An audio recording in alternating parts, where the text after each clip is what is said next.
The icy wind cut to the bone, stripping the last remnants of crimson and gold from the withered branches. In this autumn forest, already nearly winter, every rustle sounded deafening and the silence pressed with its primordial weight. A pack of 5 gray shadows moved almost soundlessly. A large, seasoned wolf, the pack's leader, confidently led his kin.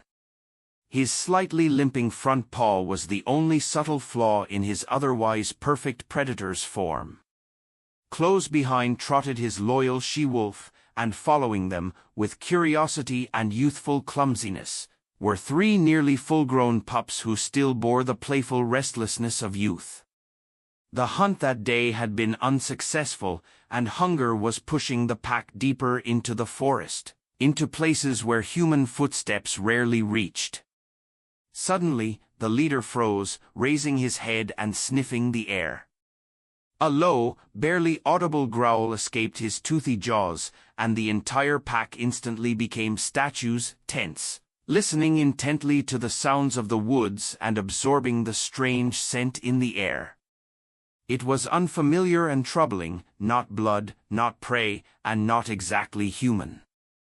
It was something else, faint, almost fading, yet insistently catching their attention.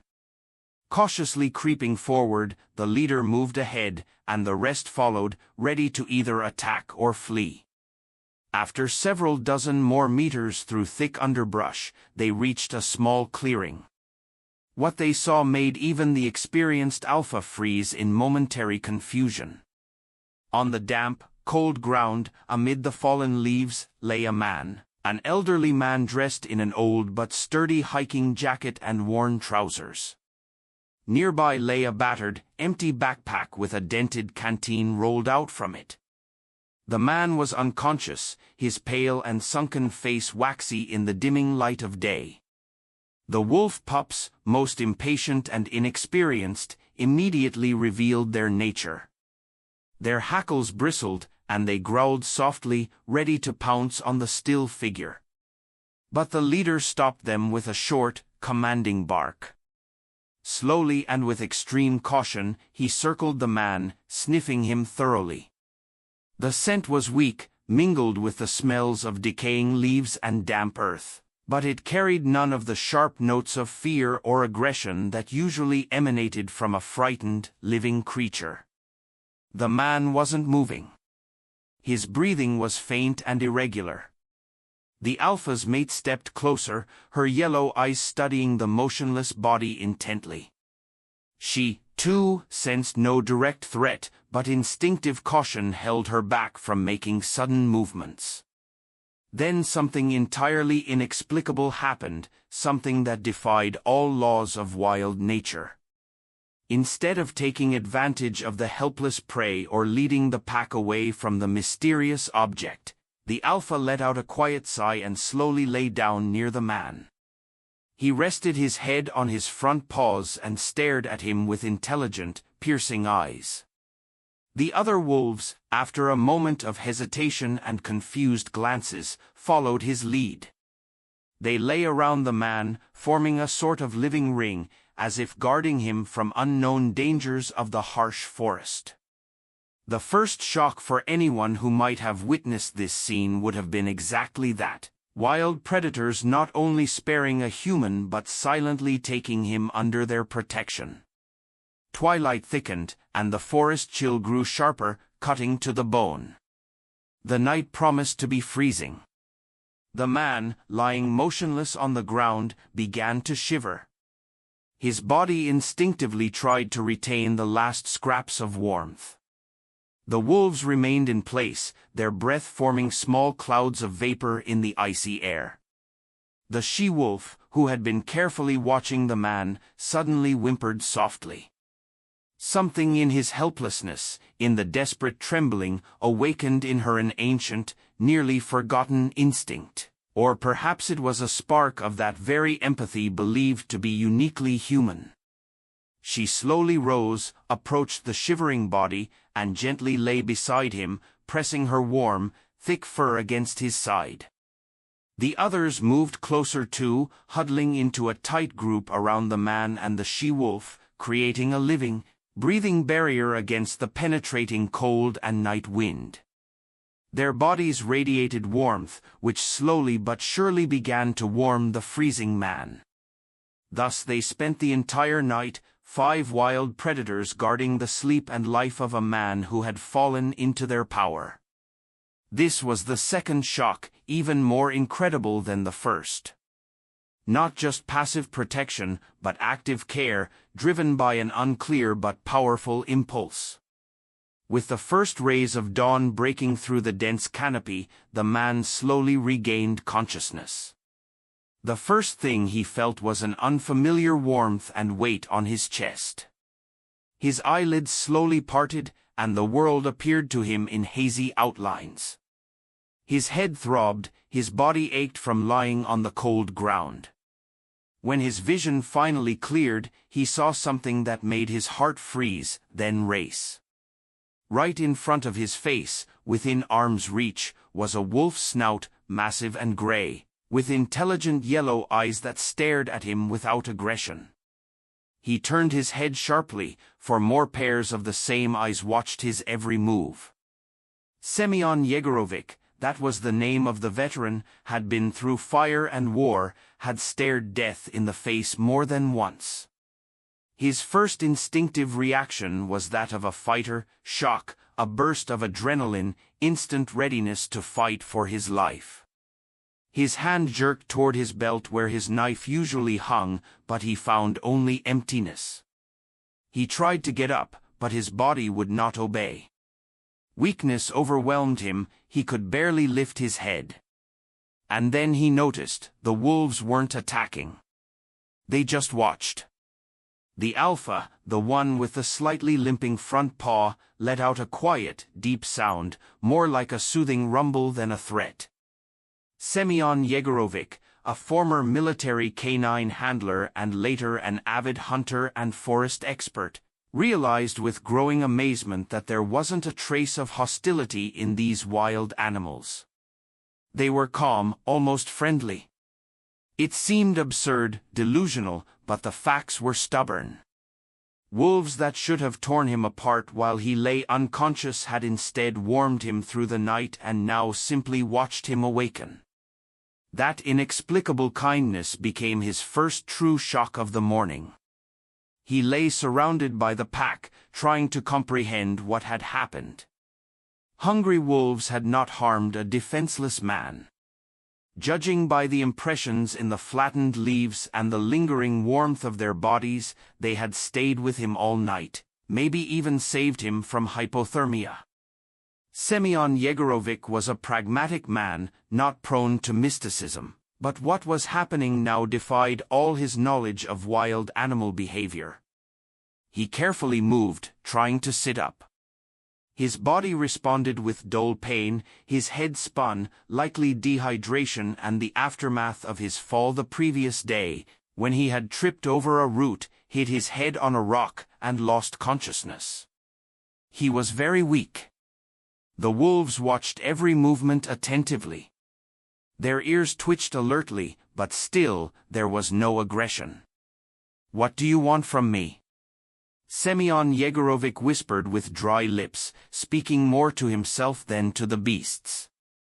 He tried to stand, pushing off the ground with trembling arms. It took tremendous effort, but when he took his first unsteady step, his legs buckled, and he collapsed again, nearly blacking out from the flash of pain and weakness. He realized then, there was no way he would make it out of the forest on his own in that condition.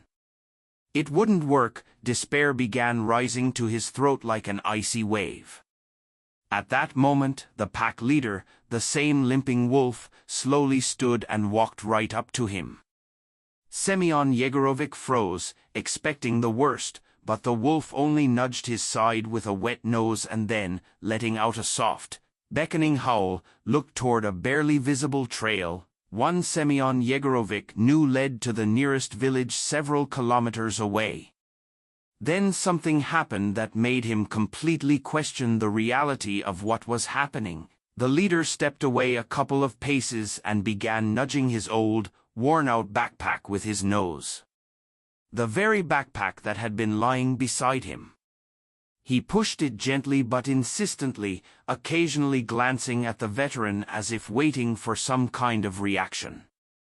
Semyon Yegorovich struggled to focus on the bag. What could have interested the wolf? Food? But he knew all his meager supplies had run out the day before. And then it struck him, in one of the side pockets, wrapped in an oilcloth, lay an old signal flare gun. He had carried it with him into the forest for years, an old army habit, just in case. All these years it had never once come in handy, but he stubbornly kept it as a talisman. Could the wolf have smelled it? Semyon Yegorovich, fighting off weakness, reached for the backpack and, with trembling fingers, unzipped the pocket. There it was, the old, reliable flare gun and a couple of signal cartridges. He looked at the leader, who sat across from him, waiting patiently, something like understanding in his intelligent eyes. The veteran glanced again at the wolf's limping front paw, his graying muzzle, the faint scar above his right eye, and suddenly, like a lightning flash, his memory pierced with a vivid, sharp recollection. Years ago, as a young ranger, he had come across a poacher's trap and inside it, a small, terrified wolf pup. Its front paw had been crushed by the steel jaws. Then, driven by some inexplicable impulse, Semyon Yegorovich hadn't finished the pup off as protocol dictated. Instead, he had carefully pried open the trap, freed the whimpering creature, bandaged the injured paw with a piece of his shirt, and treated the wound with ointment from his field kit. The pup had a distinctive mark, a slightly torn left ear, as if a tiny piece had been bitten off. He also remembered the pup's eyes, frightened, but not angry, with a kind of childlike confusion. Semyon Yegorovich had released the pup into the forest, not knowing if it would survive, but hoping for the best. He had never seen the little wolf again and eventually almost forgot the incident. But now, looking at this seasoned leader, at his limp, his barely visible scar under thick fur, and yes, the same slightly torn left ear that he hadn't noticed at first, an unbelievable, almost fantastical realization pierced him. Could it be the same pup? Could it have recognized its rescuer after nearly 3 decades? The veteran's heart pounded so hard it felt like it might burst from his chest. He stared at the wolf, and the wolf stared back, and in that gaze, there was nothing beastly. Only deep, ancient wisdom and gratitude. It was the third and most overwhelming shock, one that overturned everything he thought he knew about the world. He remembered how, back then, the freed pup had paused and looked back at him before disappearing into the bushes, as if trying to memorize his face. And now, after a lifetime, that memory seemed to return to him in the most unexpected way. Gathering the last of his strength, with trembling, disobedient hands, Semyon Yegorovich loaded the flare gun. His fingers were sluggish, the cartridge refused to fit into the barrel. The wolves waited patiently without making a sound, though their tense postures betrayed their inner concern. Finally, a click signaled readiness. The veteran raised the flare gun toward a gap in the treetops, briefly closed his eyes, remembering the faces of his wife and grandchildren, and pulled the trigger. A deafening shot shattered the morning forest silence, and a bright red star soared into the gray autumn sky, trailing smoke behind it. Startled, the wolves flinched but didn't scatter as wild animals typically would at such noise and light. Instead, they huddled closer together. The leader approached Semyon Yegorovich again, gently nudged his hand with his nose as if offering encouragement, then raised his head and let out a long, drawn-out howl, not a cry of danger, but a call that echoed throughout the forest. The other wolves joined in immediately, and above the forest rang a wild, many-voiced, inexplicably mournful chorus. Semyon Yegorovich lay on the ground, exhausted but with a growing sense of hope in his soul. He had done everything he could, now all that remained was to wait and believe someone would see the signal. Time dragged painfully. The cold began seeping back in, and he started to doubt whether anyone had heard the shot or the strange wolf chorus. But the wolves didn't leave, they stayed close, their warm bodies again becoming his only source of life-saving heat. Probably about an hour passed, which felt like an eternity to Semyon Yegorovich, when he heard the distant but distinct cracking of branches and male voices. Rescuers! His heart leapt with joy and relief. The wolves heard it too, they grew alert, stood up, their hackles bristling slightly. The leader growled softly, but not at Semyon Yegorovich, rather at the approaching sounds, making it clear he was ready to protect what he had found. When two uniformed forest rangers appeared from the trees, they froze in astonishment. Before them lay an exhausted elderly man surrounded by 5 large wolves, calmly but watchfully observing the newcomers. The rangers' faces reflected utter shock and disbelief. One of them, the younger, instinctively reached for the rifle slung over his back, but his older colleague stopped him with a gesture. "Wait, Semyonik, look, they're not touching him." "It's like they're guarding him," he whispered, unable to believe his eyes. As the rescuers began to cautiously approach, the wolves slowly and reluctantly backed away into the woods. They moved without haste, with dignity, yielding space to the humans, but making it clear this was their territory. The last to leave was the leader. He paused at the edge of the clearing, turned, and stared at Semyon Yegorovich for a long time. There was no fear or anger in his gaze, only deep, unfathomable sadness and understanding. Then he turned and silently disappeared into the forest, leading his pack away. The rangers rushed to the veteran, administering first aid. They were shaken to their core, they had never seen anything like it in all their years working in the forest.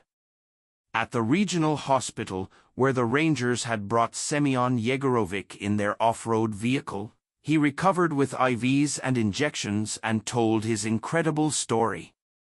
The doctors and nurses listened with disbelief, exchanging glances and shaking their heads. A story about wolves saving a man and recognizing him after decades sounded like a fairy tale, the delusions of a frostbitten man. The head doctor, an experienced and tactful elder, suggested it could have been a hallucination caused by trauma and hypothermia. But Semyon Yegorovich stood firm.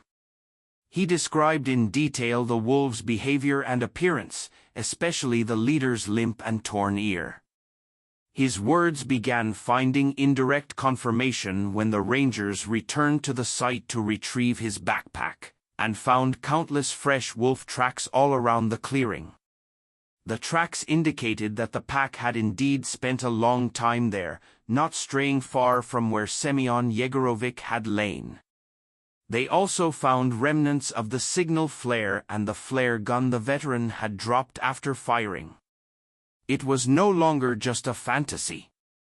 The rangers themselves, having witnessed the end of this strange story, confirmed that they had seen the wolves beside the injured man and that the animals behaved in an incredibly unusual way, showing no aggression and retreating only when approached. The story began taking on the shape of truth, drawing growing amazement and interest.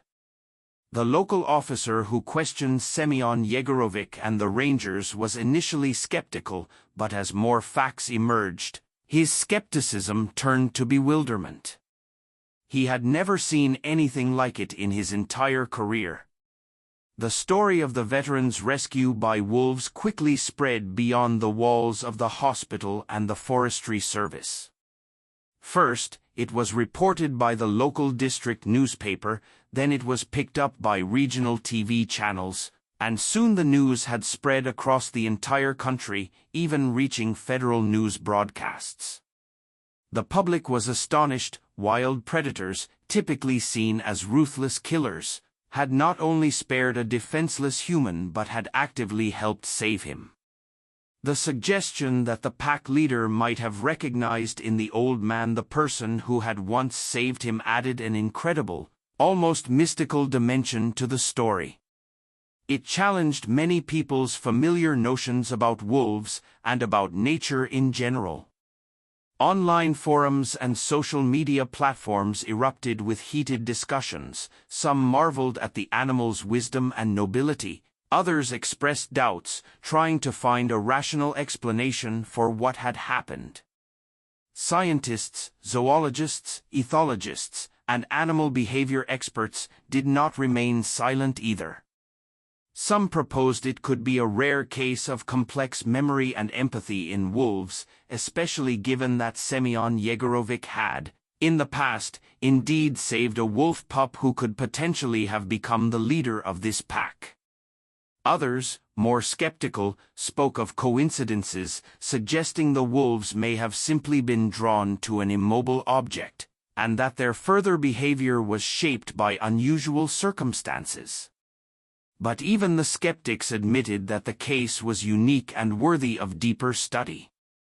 For many, this story became a symbol, proof that nature is capable of wondrous acts that go beyond the boundaries of our known laws and instincts. Semyon Yegorovich gradually recovered. His story made him a local celebrity, though he avoided excess attention, preferring silence and solitude. What mattered most to him was that he had survived, and survived thanks to those from whom he least expected help. Thoughts of the wolves never left him. He replayed the events of those days over and over in his mind, trying to unravel the mystery behind their behavior. Was it truly recognition? Gratitude carried across decades? Or was it something else, something beyond human understanding? Whatever it was, he felt deep appreciation toward those wild animals. After being discharged from the hospital, Semyon Yegorovich, once he regained his strength, began returning often to that forest.